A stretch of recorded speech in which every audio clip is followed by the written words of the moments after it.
আরে মহারানী, রাস্তায় কি মেকআপ করা জরুরি নাকি? হ্যাঁ। আরে মহারানী, আমরা তো রাজকুমারের জন্য মেয়ে দেখতে যাইতেছি, আপনি তো এখন থামতে পারেন। এখানে আমার ভুল না, আপনার ভুল। আমি আপনাকে বলেছিলাম 4-5 ঘন্টা পর বের হতে। 4-5 ঘন্টা, চলেন। মন্ত্রী বাঁচাও। কি ভয়ানক ডাইনি! ওর সাথে তো অন্য কোনো ডাইনি পারবে। মহারানী, আপনি সামলান, যান।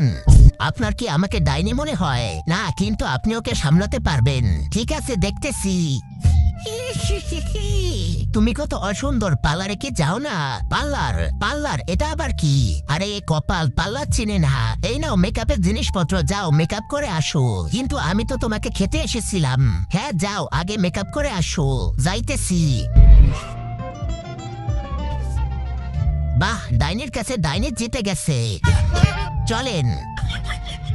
মহারাজ, আপনার আর মেয়ে দেখতে যাইতে হবে না। রাজকুমার একটা মেয়েকে বিয়ে করে ফেলেছে। আপনি তাড়াতাড়ি চলেন। তার আগে মাকে তো আমরা সবাই ভালোবাসি। আজকে দেখি সেই মায়ের জন্য কে কে ভিডিওতে লাইক করে চ্যানেলটি সাবস্ক্রাইব করে দেয়। আসলে আমি দেখতে চাই তুমি মাকে কতটা ভালোবাসো। আর কমেন্ট অবশ্যই আই লাভ ইউ মা লিখে যাবে। এই দেখেন মহারাজ, রাজকুমার তুমি আমাকে না বলে বিয়ে করে ফেললে। বাবা, আমরা একজন আরেকজনকে অনেক ভালোবাসি। আমরা আপনার 7 জন্মের কসম কেটেছি। আরে পাগল, ও তো কোনো মেয়ে নয়, ও একটা ডাইনি। ও আমার মেকআপ লাগিয়েছে। কি? চল আমার সাথে। রাজকুমারকে বাঁচাও, রাজকুমার।